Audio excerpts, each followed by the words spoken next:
In those first months in America, Bela worked as a cleanup man and on the docks in Long Beach, California, learning English by watching Sesame Street and by discussing with his wife after a day's work what his foreman had been yelling at him. And I said, I haven't learned the word, son of a bitch. She said, all right, what does it mean? I said, I don't know, but let's get the dictionary out. So I took the dictionary and looked it up, and son, fine, son of somebody, that's fine. Then bitch is, it's a female dog. I said, all right, female dog. So son of the female dog, there's gotta be a puppy. Bela was very, very into learning English. He gets some books, some cassettes, and we listened to the radio and we watched TV. And Bela spoke much better English than Marta. Marta's English was awful. Bela's wasn't much better, but was better than Marta's.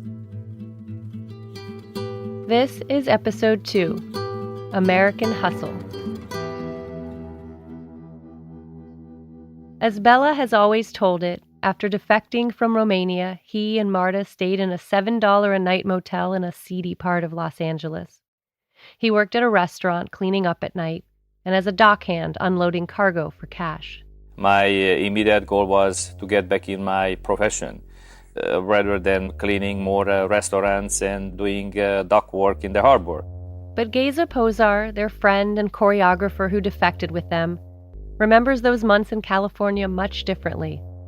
Instead of a seedy motel, he says they stayed first in a suite at the Beverly Wilshire Hotel on Rodeo Drive, and then in a guest house on the sprawling grounds of a friend's fancy LA area home. Geza knows because he stayed there too. We had swimming pool, we had the horses, we had tennis court, we were jogging, we were going around. We didn't work. The friend they stayed with confirmed Geza's account. He doesn't want to go on the record and dispute Bela publicly. But he said Bela Karolyis was not working at the docks or washing dishes to pay for a $7 a night motel room. He was living rather comfortably off the generosity of a friend. But Bela understood the power of the public persona he was building and the appeal of a rags-to-riches story in the United States, a country of immigrants. The story begins in the foothills of Transylvania in a small coal mining village isolated on the side of a mountain. Bela Karolyis was a thinker and a doer, but most importantly, a man with a vision of fashioning little girls into champions. Mike Jackie, who had closely observed the Romanian coaches on that Nadia 81 tour, was now the president of the U.S. Gymnastics Federation. He watched as the Karolyis tried to adjust to their new reality. They thought they were going to come here and coach a kid. I'm going to come and I'm going to coach an Olympian. And they realized that they had to coach lots and lots and lots of kids in order to pay the bills. They're walking into this world of private gyms scattered across a huge country with a handful at the top that were fiercely competing for both athletes and for coaching stature. My reporting partner, Bonnie, is a longtime Olympics writer. And this farm system, so to speak, was overseen by the U.S. Gymnastics Federation, which is a nonprofit national governing body that's very dysfunctional and at that point really struggling financially. There was no government involvement in sport here in the United States, and so there was no one to appoint Bela to anything and no one who was going to bring him elite athletes. He had to do it on his own. Luckily, the Karolyis had a pretty decent calling card. They were Nadia's coaches. That alone prompted a Houston gym owner to hire them. Bela and Marta recruited the 1981 junior national champion, Diane Durham, to be their first elite gymnast. Now they were officially on their way. They went on the road to scout other promising athletes, like 8-year-old Shelley Stack from Philadelphia. I remember doing my back handspring for the very first time in that little tryout. Scared the living daylights out of me, but I did it. There was one spot left on his first original team of 18, and I made the team. That was the beginning of my coaching career here in the States. That was the time when I got finally back in my profession. The Karolyis set down roots in Houston, Texas, where they were reunited with their daughter, Andrea. And less than 2 years after defecting, Bela and Marta were able to buy the gym where they were working and hire their own coaches. I felt like this would be a great opportunity for me to learn from the best. Steve Nuno was a 25-year-old coach based in Boston when Bela offered him a job. You know, I remember waking up the second night I was at their house to this shh, shh, shh, shh. And I look at the clock and it's like 3:30 in the morning. I'm like, what is that? Shh, shh, shh. And I look out the door and Bela is sweeping his driveway. And I realized right off the bat the guy was just a workaholic. Just a workaholic. He just loved being free to do whatever he wanted to do. I don't think he was able to do a lot of the things where he came from. I don't think he probably was allowed to sweep his driveway at 3:30 in the morning. He was doing it just because he could.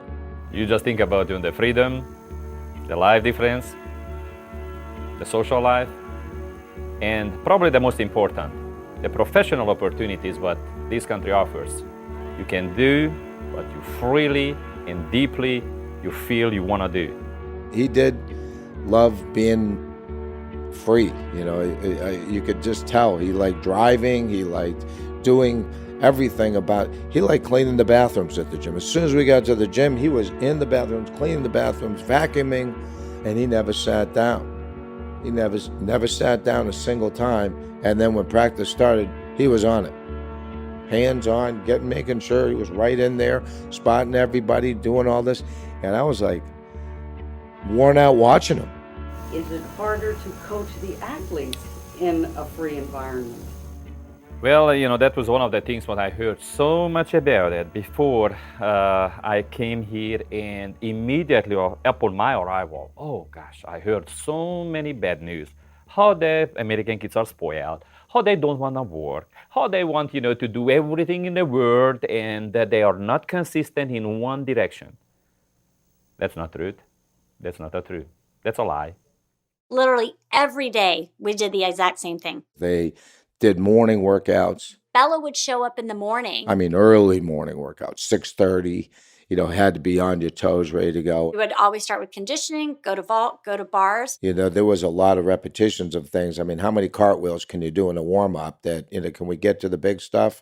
Let the kids make sure that they have the energy to do those others. Just, you know, once they have it, they have it. You've got 5 2.5 twist vaults. I think she's got it. You know, don't need to do any more. You only have to do one at the meet. Bela Karolyis' program involved a demanding physical regimen, relentless pressure, and an intensely competitive atmosphere. There was like always a pyramid. Everyone had a place. There was the winner, and then maybe the queen bee, and everybody else was kind of like a little pawn to help push to make that one person successful. Because not everybody can win. There's only one winner. The one thing that Bela was known for is a master motivator. I mean, he could make your shoes dance without you in them. But he was also a master demotivator. He could also tear out your soul and destroy you as a person so that you don't want to dance. And I saw both sides. One afternoon, a promising young gymnast was struggling with a tumbling pass. And he just didn't understand it, just was blaming her for not being able to do it. And he picks up this piece of foam out of the pit and he goes, "This piece of foam has more life in it than you." And 2 days later, she was gone. She just didn't even want to do it anymore. And I went, okay, that's got to stop. And I had to explain to them from a business standpoint, that was a $1,000 a month decision. To keep his gym open, Bela needed paying customers, which was something Steve appreciated more than Bela did.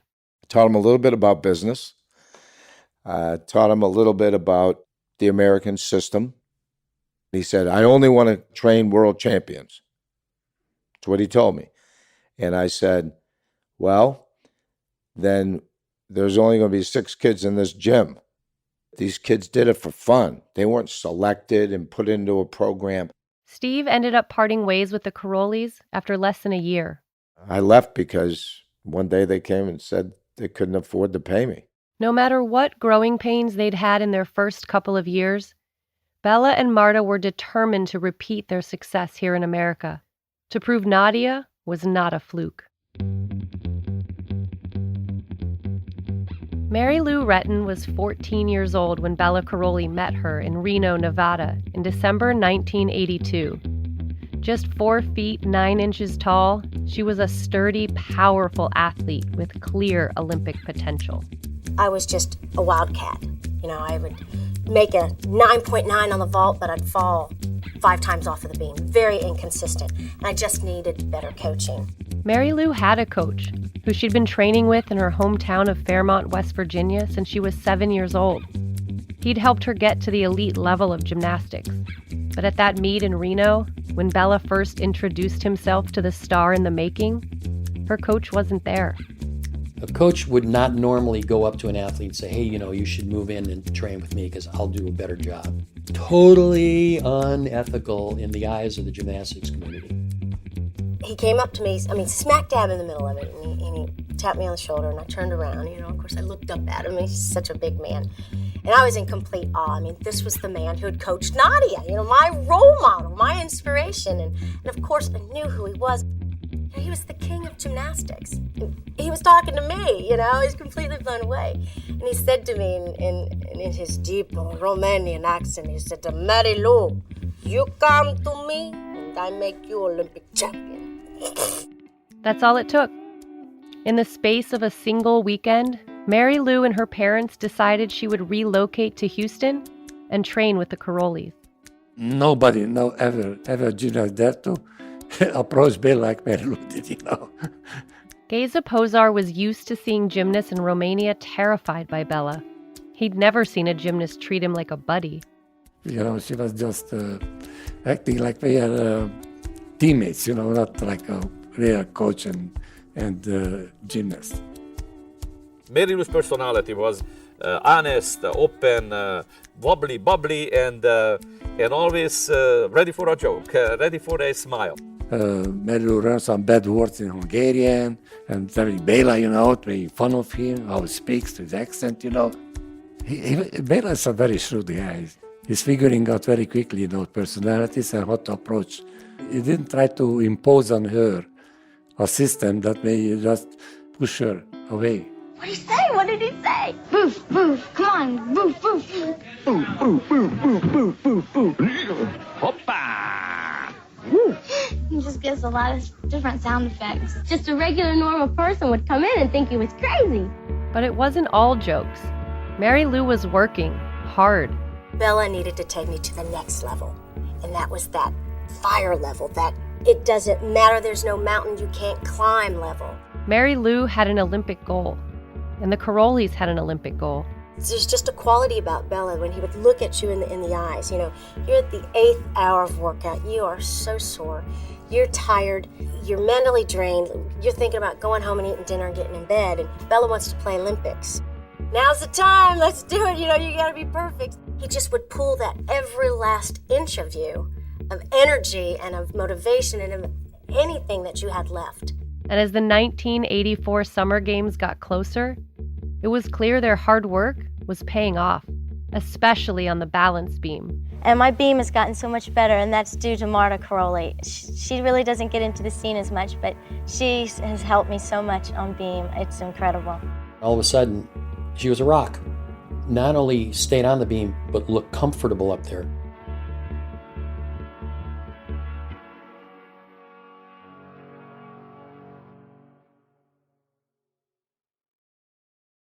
"16-year-old Mary Lou Retton is barely 4 feet 10 inches tall, but she is a powerhouse on the vault. This year in competition, no one has beaten her, and by everyone's estimation, she's favored to win a gold in Los Angeles, maybe 2 golds. Los Angeles was the first U.S. city to host a Summer Olympic Games in 52 years. That put the heat on American athletes to shine at home. Bela and Marta felt the pressure in a very personal way. The Soviet Union and most of the Eastern Bloc countries were boycotting, making the Karolyis' former Romanian athletes the gold medal favorites. Romania's star, Katerina Szabo, who had trained with the Karolyis in Deva. Katerina Szabo was one of the best gymnasts, besides Nadia, what I had under my direct coaching. The Karolyis needed Mary Lou, their new star, to outshine their former star. No American woman had ever won an individual medal in gymnastics at the Olympics. I believe if I can provide the first Olympic gold medal for this country, that's going to be a great satisfaction and just an expression of my gratefulness to this society and this country. Bela wasn't a part of the official U.S. coaching staff, but he wrangled a credential from an equipment sponsor so he could be on the sideline during the competition. We have a microphone on Bela Karolyis. Maybe you'll be commenting on this. Relax your legs. Be ready, okay? As expected, Romania took the team gold, but the U.S. won silver, the country's first Olympic team medal since 1948. That's a silver medal for the United States, almost for sure. A gold medal performance for all of them. What effort and determination. Mary Lou qualified easily for the individual all-around, and the spotlight shifted to the matchup between her and Szabo. Oh, the good competition between Mary Lou Retton and Katerina Szabo of Romania. And the battle's on. Heading into the final rotation of the individual all-around, Mary Lou trailed Szabo by 0.15 of a point. I knew that I needed a 9.95 to tie Szabo for the gold, or 10 to win. Mary Lou had 2 shots at her vault. Her first vault was a full twisting layout sukahara, a skill she'd honed in the Karolyis gym. And I hope she has her wings on today for this vault. Mary Lou saluted the judges and started sprinting down the runway. She was running toward that vaulting horse. Amazing takeoff, an incredible impulse on the horse. And her little body was flying to the air. It was like perfect. On the landing, her feet drove into the mat like a spike. In one motion, she lifted herself upright and threw her arms and head back in triumph. With a perfect routine, perfect vault, and sticking that landing. Yes! She has done the best vault of her life. She knows what she's done now. Full twisting sukahara. Bela climbed over the barrier and Mary Lou jumped into his arms. Her celebration became their celebration, forever fused. Don't worry about it. I'm the champion! That bear hug instantly endeared him to the public. Bela Karolyis, hear him? And the crowd is on their feet. What a moment for American gymnastics. That's a 10. That's a 10. There it is. She did it. 10, the gold medal. The gold medal goes to Mary Lou Retton. Oh, what a party they'll have in Fairmont, West Virginia tonight. Good God.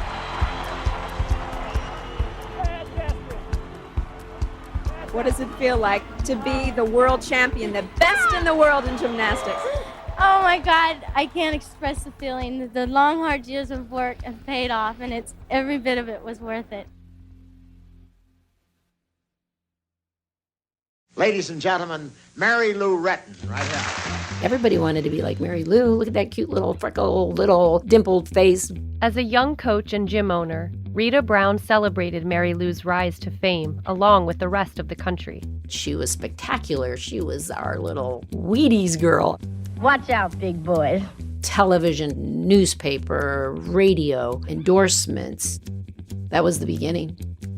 Before the 1984 Olympics, Mike Jackie was president of a federation struggling to survive. After the 84 Olympics, he watched his sport explode. The 1-2 celebrity punch of Mary Lou and Bela changed everything for gymnastics in America. There was a cultural shift in sport nationwide. It became winning, money, power. Bela and Mara were just part of it. They took advantage of it. They took advantage of it like other people didn't.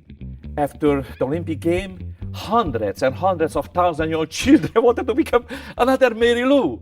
Hundreds and hundreds of young children, they've been just floating toward the gymnasiums. The gymnasiums been filled with young children. Everybody was dreaming about that one day, maybe I'm going to be the next Mary Lou.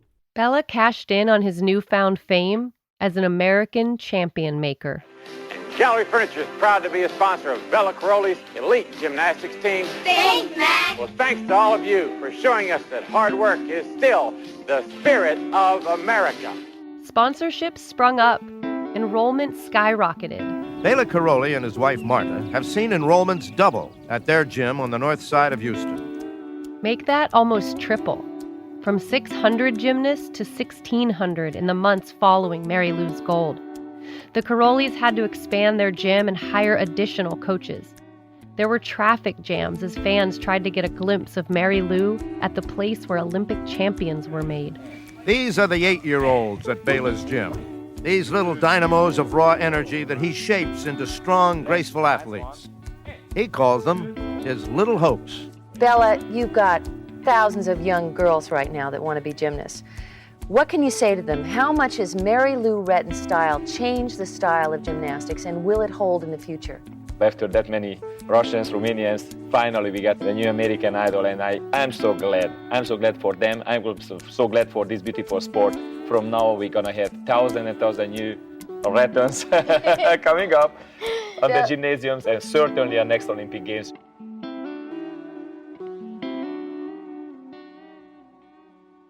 The media dubbed Bela and Marta's new crop of elite gymnasts Karolyis girls. Phoebe Mills and Shelley Stack were part of this exclusive club. Every part of the package was put together in an idea of first class. You know, your makeup was done, you had lipstick on, you had your hair pinned back perfectly. Every little detail was taken care of. That the leotard fit perfectly, the warm-up fit. You always wore white socks, you had white shoes. Now you recognize that uniform there, the white with the purple and the blue. That's the uniform of Karolyis Gymnastics. And it may look as though all the gymnasts here are wearing that uniform, and so many of them are.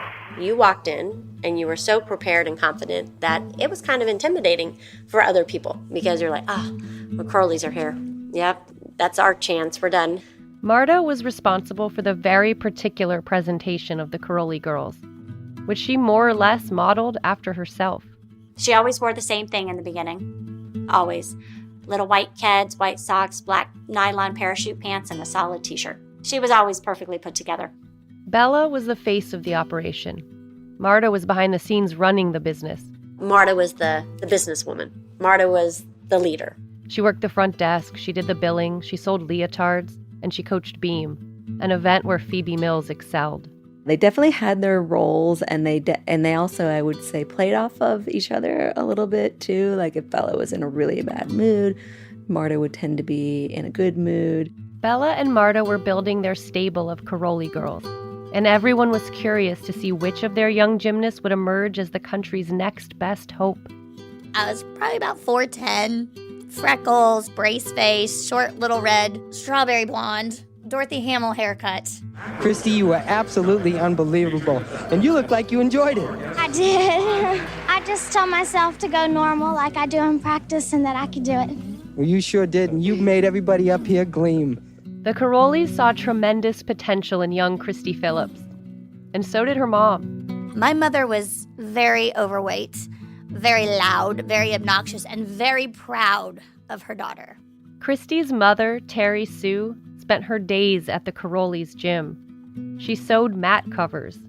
She drove her daughter around in a van custom painted with a picture of Christy on the side. Christy was her job. Bela Karolyis to this day loves my mother because my mother did everything he asked her to do. Oh, she did it, Teddy Sue. She did it. Very good, very good. And my mom, yeah, I know she can when she wants to. But I just remember getting home and always like, well, so-and-so got more turns than you on the bar tonight. You got to get out of that chalk box. You got to do this. You got to do that. And the intensity just never stopped. Everything about her life was scripted. Bela and Marta Karolyis were masters at what they did. And they knew the details that worked. And different details worked for different kids. The Karolyis shaped Christy's image, right down to her Dorothy Hamill haircut. And part of my persona was my hair. And it bounced with me in my floor routine. And I was a very, very showy performer.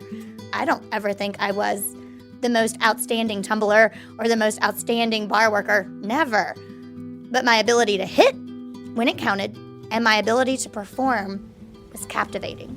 Phillips again with that classic, powerful Mary Lou Retton style. Incredible. That's a round-off onto the board, a back handspring onto the horse, and a laid-out, tucked, full-twisting backflip off the horse. Very difficult vault, and she handled it perfectly. In 1986, Christy won her first big international competition, the American Cup. She then won every U.S. competition she entered that year, and the 14-year-old landed on the September cover of Sports Illustrated. This perfect picture with the crystal blue eyeshadow, the feathered hair, the big smile of braces. The caption on the cover of Sports Illustrated read, "The New Mary Lou." When I got this quote-unquote title as the new Mary Lou, it was like, wow, they think I can do this. I want to win the Olympics. The expectation was I was going to win the gold in '88. She's on the cover of Sports Illustrated. You know, she's a superstar. She was winning everything. And then we had an issue that took place in '87 with the Pan Am Games. The Pan Am Games are held once every 4 years, in the year before the Olympics, and they're an early indicator of who has a shot at making the U.S. team. If you said to me, what are the chances of Christy Phillips being on the '88 Olympic team? I go, guaranteed, 100%. Not a chance she won't make the team. Christy and Bela both had their sights set on the 1988 Summer Olympics. 4 years earlier, he'd given the U.S. its first gold medal. This time around, he expected the U.S. Gymnastics Federation to reward him with the position of head coach. Bela was not a guy that understood or had any respect for rules. Bela was, if you won, then you ruled. So he felt like that should be me. I should be the head coach. But the Federation had a different plan. They named a neutral head coach, someone who didn't coach any elite gymnasts. Bela did not take the news well. Bela calls me up and goes, this is ridiculous. I don't like this. I don't like this at all. Mike Jackie was the president of the U.S. Gymnastics Federation, and he refused to give in to Bela's demands. So Bela decided to protest. He boycotted the Pan Am Games, leaving Christy Phillips to compete without her famous coaches. A reminder that our coach, Bela Karolyi, and Marta Karolyi are not here for this competition. He didn't go to prove a point that his kids could not perform without him. Without her motivator-in-chief, Christy faltered. I couldn't run down the runway in warm-ups. I couldn't get my steps right on vault because I didn't have that little voice in my ear going, come on, buddy, you can do it. You got this. You can do it. Come on. Okay. Christy Phillips had fallen off the balance beam twice this past week. You have to wonder how much Bela not being here has affected her performance. She did a vault, landed on her knees, and from that point on, Christy started going downhill. Bela continued to protest, and Christy continued to falter. He skipped the World Championships, and Christy finished 45th overall. Her Olympic hopes were slipping away. Part of the reason I left Karolyis in the beginning of the season in 1988 was just that. I was depressed. I didn't want to go to the gym. 6 months before the Olympic trials, Christy left Houston for Southern California. She attended public high school and made friends. On the weekends, they rode bikes on the beach. The move out to California may not have been the best for my gymnastics. It was the best for my soul, and it was the best thing for my mind and my heart as a human being. And then my body started developing, like a normal human being does at 16 years old. However, not very good for the sport. But Christy's desire to fulfill that prophecy of being the new Mary Lou still tugged at her. If I'm going to do this Olympics, and I'm going to go for it, I'm not going to be able to do it this way. In May of 1988, just 2 months before the Olympic trials, Christy returned to Houston to finish what she had started with the Karolyis. They put her on a strict diet. About 500 calories a day. We're talking boiled eggs, tuna fish from a can and a salad, and slice of toast here and there. Like, the intention was to help me get this under control. And again, we're talking 112 versus 92. 20 pounds on a little frame. When she came back, that was shocking. Shocking to me. Overweight, out of shape, dragging herself around the floor. Bela and Christy had worked hard to get her back in competition shape, but Bela wasn't counting on her as he once had. At one point, it was thought that Bela would give the United States its top gymnast in the name of Christy Phillips. Well, as she continues her comeback, he has given the United States its top gymnast, but her name is Phoebe Mills. He showed up at the Olympic trials with a slate of talented gymnasts. Watching quietly, wondering just how many of his gymnasts will make this Olympic team is Bela Karolyi. He parades around the arena. He is really a media darling. Right now it looks as though Bela Karolyi will send 3 gymnasts on the main team and have both the backup alternates to the U.S. Olympic team. And that, I think, is a credit to Bela in the way he teaches these athletes to concentrate and to be so focused. And once again, to practice so many repetitions. And we are waiting for the score for Shelley Stack, 15 years old, 74 pounds. In all, 5 Karolyi girls made the cut. Shelley Stack, Phoebe Mills, and Brandy Johnson all made the team. Rhonda Fain was named as an alternate. Remember, 6th is the cutoff. 7th place is an alternate in Seoul. 8th place is an alternate that remains back in the United States. Christy finished in 8th place. It was good enough to earn a spot as the 2nd alternate, but it meant she wouldn't get to go to Seoul with the team. I don't even remember saying goodbye to them. I don't even remember them saying goodbye to me. That was crazy hard. It had been a challenging year for Christy without Bela on the sideline. In what had felt to her like the blink of an eye, she'd gone from phenom and Bela's favorite to the girl who didn't make it. But for Bela, that year-long protest had paid off. He had what he wanted, the title of U.S. head coach. 4 years earlier, he hadn't even been able to get a coaching credential. This time, he was heading to the Olympics as the undeniable centerpiece of women's gymnastics in the U.S. Good evening, and welcome to Seoul and NBC's coverage of the Games of the 24th Olympiad. The 1988 Summer Games were the first time since 1976 that none of the top teams boycotted. The U.S. would have to go up against gymnastics' greatest powerhouse, the Soviet Union. Let's start with 3 basic facts. 1, the Soviet Union, since they first entered Olympic competition in 1952, their women have never lost the team competition. The U.S., until '84, had won only 1 women's gymnastic medal. That was way back in the 40s, a bronze. Even the Karolyis were realistic enough to know that Team USA was not on the same level as the Eastern Bloc. But the U.S. team exceeded expectations. They were in bronze medal position after the first day of competition, until a technical deduction from an East German judge dropped them into 4th place and pushed the East German team into the bronze medal spot. And they knew what they were doing because it was the difference in a bronze and 4th place. I believe this should not happen in the Olympic Games. Just a shamefully dirty maneuver, and shame for those ones who done it. So that was pretty disappointing for our whole team. Even Phoebe Mills' bronze medal on the balance beam couldn't make up for the letdown of having a team medal within reach. And then have it stripped away from us for this technical deduction. You know, I'd spent a very long amount of time and hours training, and we were still training so hard. For the first generation of post-Mary Lou Karolyi girls, this was the end of the line. None of them had become the new Mary Lou, and not many gymnasts got a second chance at the Olympics. But it was different for the Karolyis.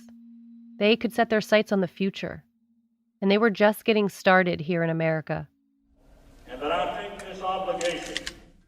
On May 1st, 1989, they were sworn in as U.S. citizens. It's a great feeling for me. I know I'm going to step on that floor from now as an American. Not an immigrant who are residing in the States, but an American. And nothing was a better representation of Bela's American dream than his ranch. When he heads for his ranch on a rural highway north of Houston, in his 4-wheel drive with Merle Haggard on the dashboard cassette deck and a day's collection of bugs on the windshield, well, you'd swear you were riding with a born Texan. When Bela Karolyi defected to the West, he defected to the West.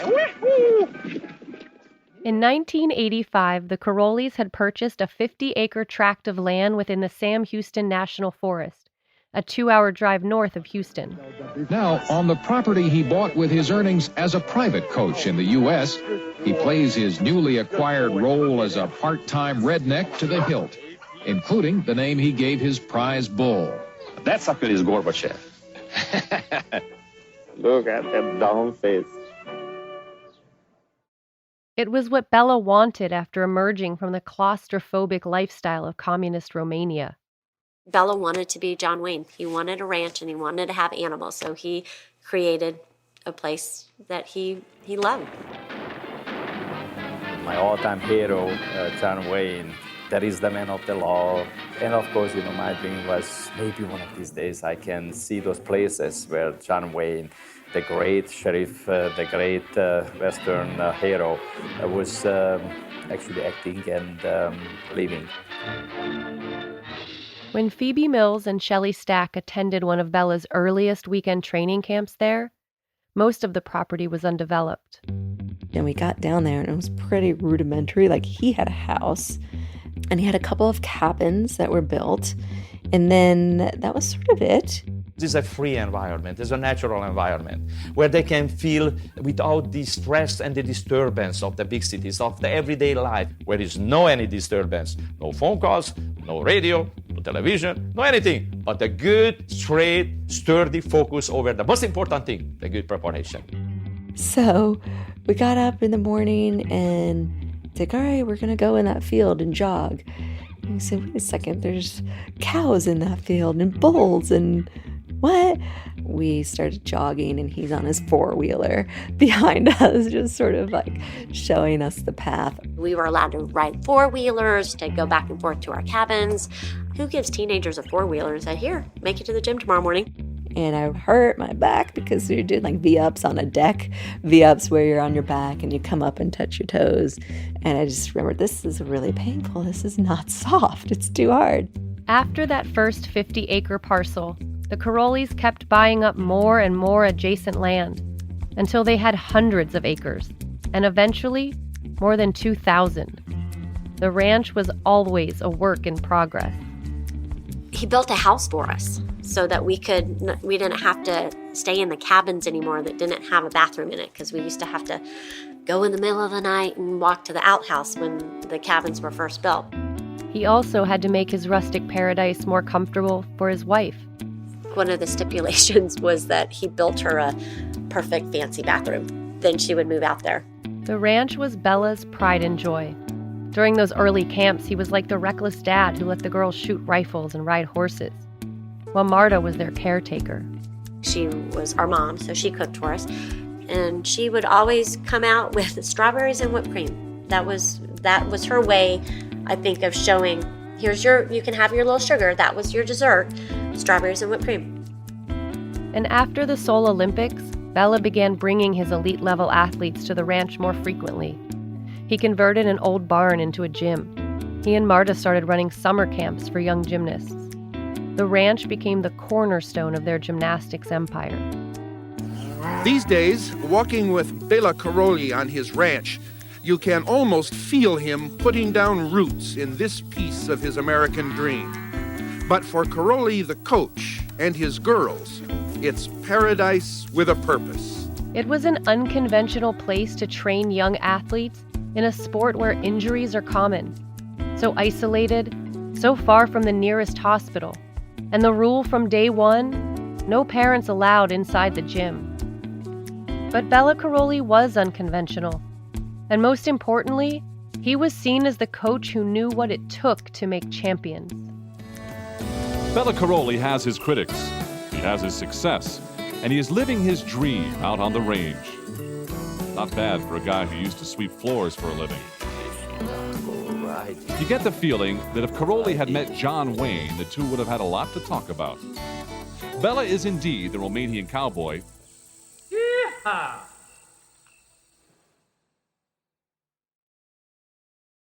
Coming up on the next episode of Heavy Metals. Look at the landing. Hold them nice. All right. If Bela Karolyis was not doing this, he'd be a conductor of an orchestra. Everything was about Bela. That is. I said, the show is the athletes. I said, you're creating a monster.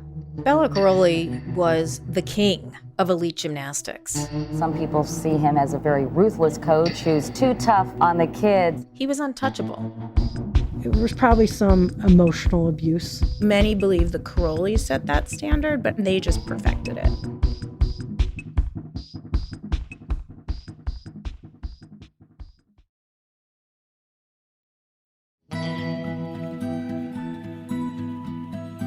Heavy Metals was reported by me, Alyssa Ronick, and Bonnie Ford. Producers Andrew Mombo and Meredith Hodnott. Senior producer Julia Lowry Henderson. Executive producers Libby Geist and Aaron Leiden. Mix engineering and sound design by Mitra Kaboli. Production management and licensing Luis Argianis, Kath Sankey, and Jennifer Thorpe. Production assistants Riley Bloom, Gus Navarro, Samantha Dowd, and Trevor Gill. Original music by Ian Koss. Executive producers for ESPN, Connor Schell, Rob King, and Allison Overholt. This podcast was developed by Jenna Anthony and Adam Newhouse with help from Jody Avergan. Additional production support from Amy Van Dusen and Eve Wolf. Archival producer Juliana Branham. John Mastro Berardino provided fact-checking. Terry Langford did legal research. ESPN Audio, Tom Ricks, Megan Judge, Pete Giannassini, and Ryan Granner. Special thanks to Jenna Janovi and Elaine Tang, Jolene Van Vute, and the production teams at ESPN LA and ESPN New York. This season of 30 for 30 podcast was produced in association with ESPNW.